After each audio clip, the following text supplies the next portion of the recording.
నిజాలతో కూడిన కేరళ ఫైల్ చూసి విలవిల్లాడిపోయినటువంటి భారతదేశ ద్వేషులు, హిందుత్వ ద్వేషులు, వామపక్ష భావజాలికులు, విచిత్రమైనటువంటి మనస్తత్వం కలవారు, హేతువాద నాస్తికవాదులు అందరూ కలిసి ధర్మస్థల ఫైల్స్ తయారు చేశారు.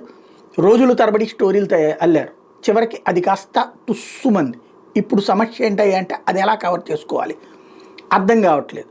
ఇక రకరకాల వాదనలు అయిపోయింది అక్కడ. ఇప్పుడు ఏంటంటే ఇంకా మరికొన్ని నిజాలు బయటకు వస్తున్నాయి. అందులో ఆ సుజాత అనేటటువంటి ఆవిడ, అనన్య భట్ తల్లి అంటూ నా కూతురు మిస్ అయింది అన్నటువంటి ఆవిడ చెప్పినటువంటిది పచ్చి అబద్ధమని ఇప్పుడు దర్యాప్తు సంస్థలు తేల్చినాయి. మణిపాల్లోని కస్తూర్బా మెడికల్ కాలేజీలో ఎంబీబీఎస్ విద్యార్థిని అని ఆమె చెప్పింది పచ్చి అబద్ధమని. అసలు ఆ కాలేజీలో ఆ పేరుతో ఏ అమ్మాయి జాయిన్ కాలేదన్నటువంటిది తేల్చారు. మళ్ళీ ఇప్పుడు ఈ మహామేధావులు అమ్మాయిది అందులో రికార్డులు కూడా మార్చేశారంటారేమో ఈ ట్యాంపరింగ్ బ్యాచ్ గాళ్ళు. ఎందుకంటే వీళ్ళు వార్తల్ని ట్యాంపర్ చేస్తున్నారు, నిజాల్ని ట్యాంపర్ చేస్తున్నారు. వీళ్ళని ట్యాంపర్ బ్యాచ్ అంటే పోతుందేమో.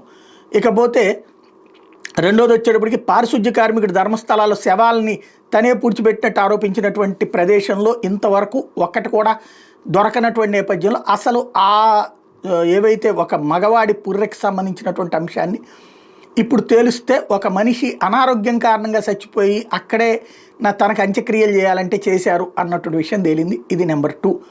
అలాగే సుజాత తన కిడ్నాప్ చేసి కుర్చీకి కట్టేసి ఆ తర్వాత 3 నెలల పాటు ఆసుపత్రిలో కోమాలో ఉన్నానని ఆరోపించినటువంటి నేపథ్యంలో కోల్కతాలోని సిబిఐ స్టెనోగ్రాఫర్గా పనిచేశానని చెప్పినటువంటి ఇవన్నీ కూడా పచ్చి బూతు, పచ్చి అబద్ధాలని తేలింది.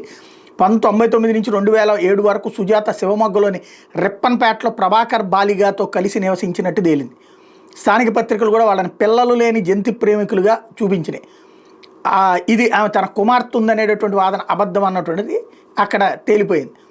అదే సందర్భంలో ధర్మస్థల ధర్మాధికారి కుటుంబం తనను అవమానించి తనను మౌనంగా ఉంచేసిందని సుజాత ఆరోపిస్తే సిట్ దర్యాప్తులు బయటపడినటువంటి నిజాల నేపథ్యంలో ఇప్పుడు ఈ వ్యవహారం ఏం చేయాలో అర్థం కాక తలపట్టుకుంటున్నటువంటి పరిస్థితి సిద్ధరామయ్యది. అట్ ద సేమ్ టైం దాన్ని వల్ల వచ్చిన డ్యామేజ్ని ఎలా చేయాలో అర్థం కావట్లేదు వీళ్ళకి.